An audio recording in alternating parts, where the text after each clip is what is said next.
Last time, we considered the significance of the apostles baptizing the 3,000 new believers in Jerusalem on the day of Pentecost. We asked ourselves why this was significant and reflected on what kind of baptism was appropriate for the new covenant.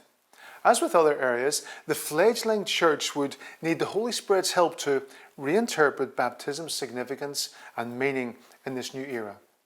Although it might bear an outward resemblance to what happened under the Old Covenant and during John's ministry, it would have an entirely new meaning under the New. Baptism, then and now, represents a believer's identification with Jesus' death, burial, and resurrection to a new life. Luke continues his Acts account with a brief description of what life looked like for that first group of believers in Jerusalem.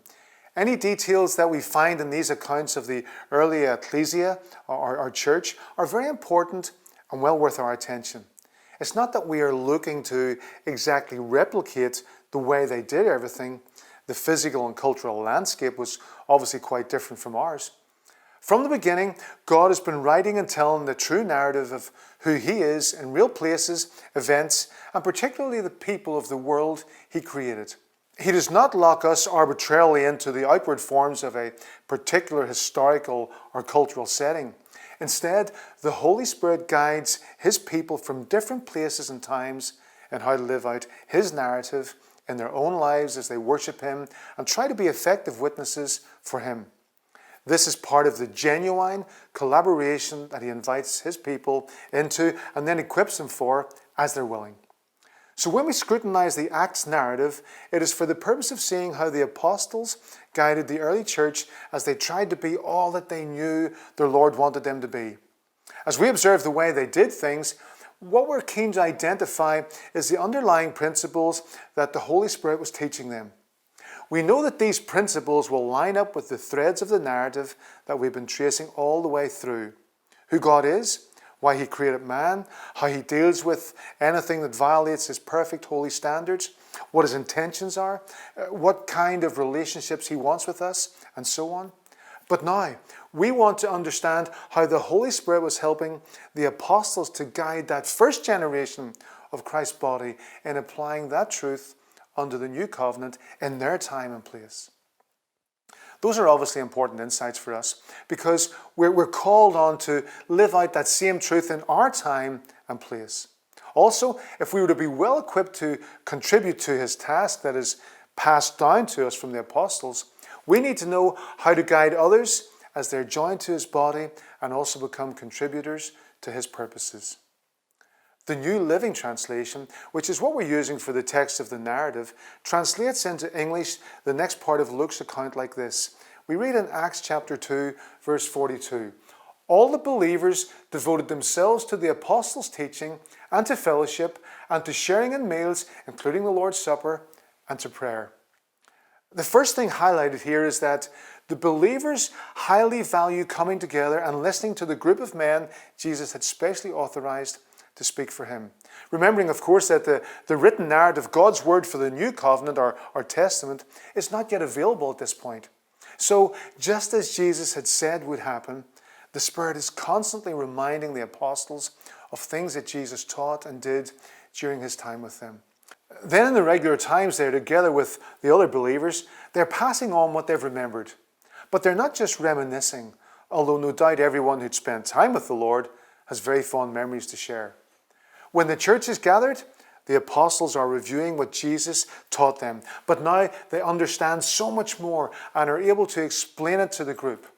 At the time when they were with Him, they knew He was telling them really important things. They knew it was true, believed Him completely, but often felt like they were groping in the dark to understand.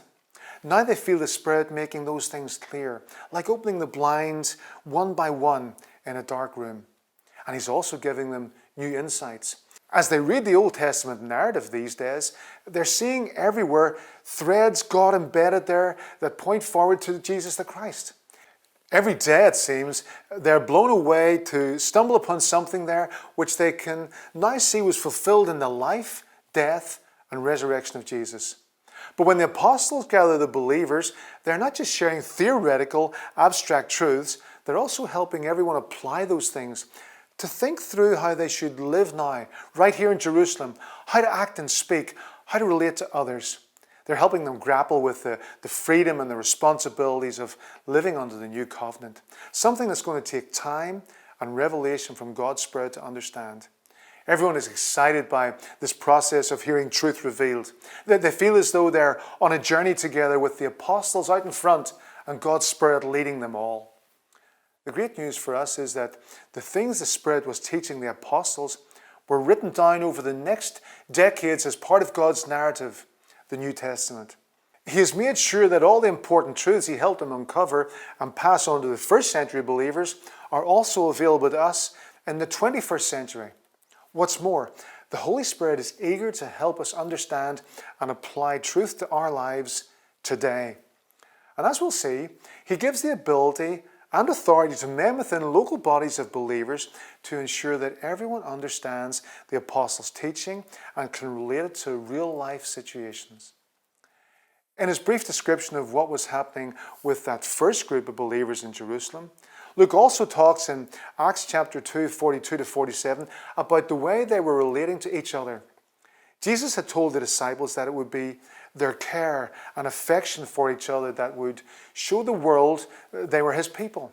And now, bound together by the Holy Spirit, it was proving to be that way. Luke used a word, often translated as fellowship in English, koinonia.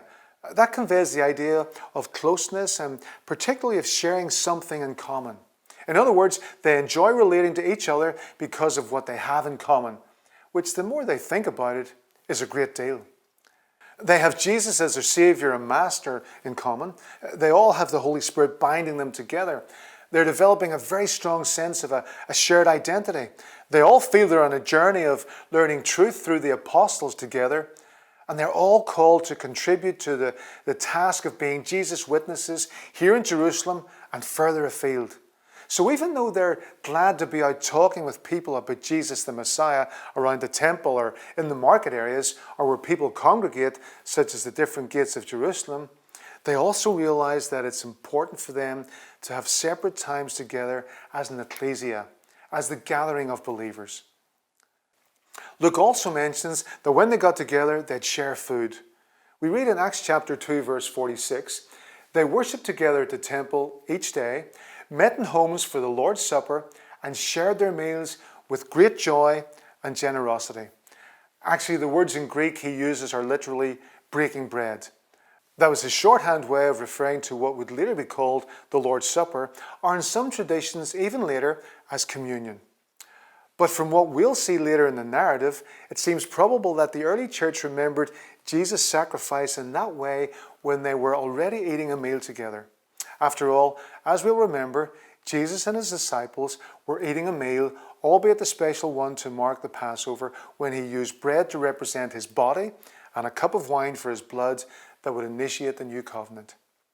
How often this should be done, the exact procedures to follow, and even what specific kinds of food and drink should be used to remind us of Jesus' sacrifice and victory at Calvary, these are issues that have been debated endlessly down through history.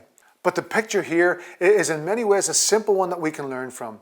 Those early believers regularly gathered and conscious of all they had in common, they remembered their Lord's death together in the way he told them to. It's sad and unfortunate when people add their own ideas onto God's narrative and create dogma about what has to be done in order to please him, when in fact Jesus has already done everything to please his Father. Our appropriate response is simply to trust in him, remember him, and be grateful just like those first believers were. Another real feature of the early ecclesia, Luke notes, was how devoted they were to prayer. The apostles and other followers of Jesus could not have missed how prayer was so important to him. Not as some formula or empty ritual, but real, heartfelt communication with his Father. They had the record too from the Old Covenant with numerous instances of God's people speaking to him. After all, it's a very important part of fulfilling what we were created for.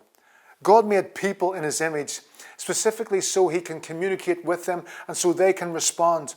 He delights in hearing his children acknowledging his creative power, his holiness, and his grace and mercy in their lives. Prayer is how we show our dependence on him and how we communicate that we want his involvement in our lives. It's also a unifying thing for a group of believers, like that first one in Jerusalem, to hear each other presenting their combined worship and requests to God. Luke also says that the apostles were performing many miraculous signs and wonders, recorded in Acts chapter 2:43. God is demonstrating in this way that something extraordinary is taking place at this time.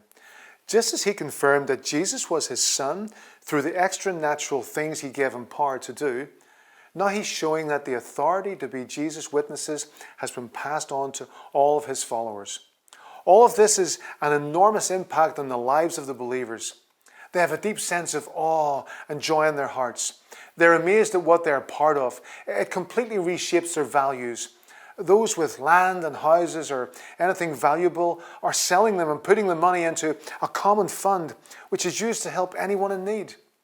Their generosity and unity doesn't go unnoticed in the community. The general public, even if they don't put their faith in Jesus and join his followers, can't help but be impressed by them. And some are drawn to hear the truth. Each day, more and more recognize their need of salvation, put their faith in Jesus, and are added to the ecclesia.